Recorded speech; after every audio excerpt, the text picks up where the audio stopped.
Now, let me tell you about the most disappointing defeat since Bernie Sanders lost the primaries. Oh, Steelers, what did you do to me? What did you do to Steelers Nation? That was a pathetic performance against the Patriots. Now, their main problem was their defense, and as Bart Scott can tell you... All we hear is about their defense. They can't stop a nosebleed. Apparently they couldn't, although ironically Bart Scott said that when they beat the Patriots. And I thought the Steelers' defense had been playing great. They were playing great, but not against the Patriots. So the coaching was horrific, and especially on defense. I'm going to get to that in a second. But first, let me talk about their offense. So obviously the Steelers got way outplayed by the Patriots, but I think much more importantly, they got outcoached by the Patriots. So I'm going to give you two examples on offense before I unload on the defensive coaching. One is, you remember, of course, Jesse James gets stopped at the 1 foot line. The call gets reversed. Whenever that happens, it drives me crazy. And everybody, like, sometimes you'll watch the game with people who are like, oh, they'll just score anyway. I'm like, yeah, sometimes they score right away, and sometimes they don't. They'll get a holding call, or like the Steelers, they'll march backwards. So that series actually had one play that drove me crazy, and another series later had the other play. So in that, they run on first down to try to punch it in. No problem. I got it. D'Angelo Williams is a good running back. Their line is fine. They're on the 1 foot line. They don't get it. They actually lose a little bit of yardage. No problem so far.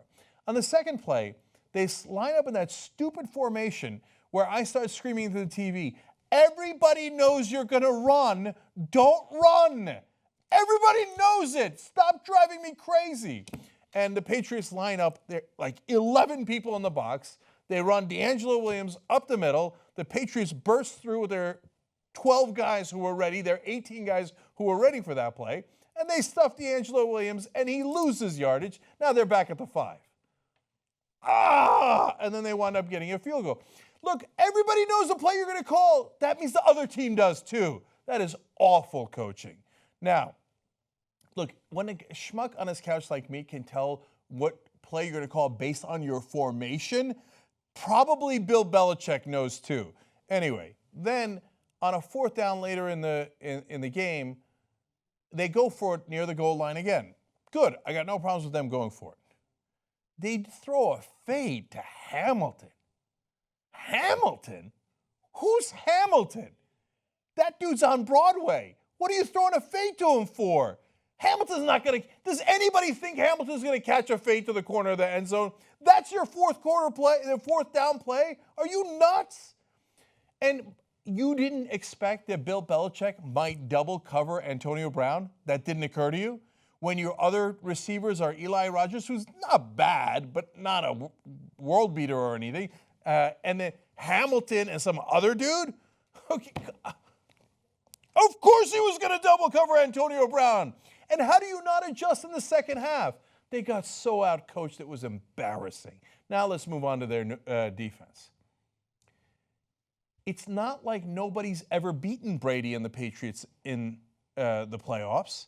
The Ravens beat him almost every time. The Broncos annihilated him last year, and the Giants beat him twice in the Super Bowl with enormously mediocre offenses. How did they do it? You rattle him. When he gets hit, he doesn't like it, and he gets happy feet. He even did it in the beginning of the Texans game, and he started throwing poorly. Blitz him, for God's sake. Now, look, I'm not an idiot. I realize, well, one could argue, but I'm animated about this, and I watch a lot of football. Okay, I realize there's a downside to blitzing. Brady's a great quarterback, and he might pick your blitz apart, and they might even get a couple of touchdowns out of it. But you've got to hit him.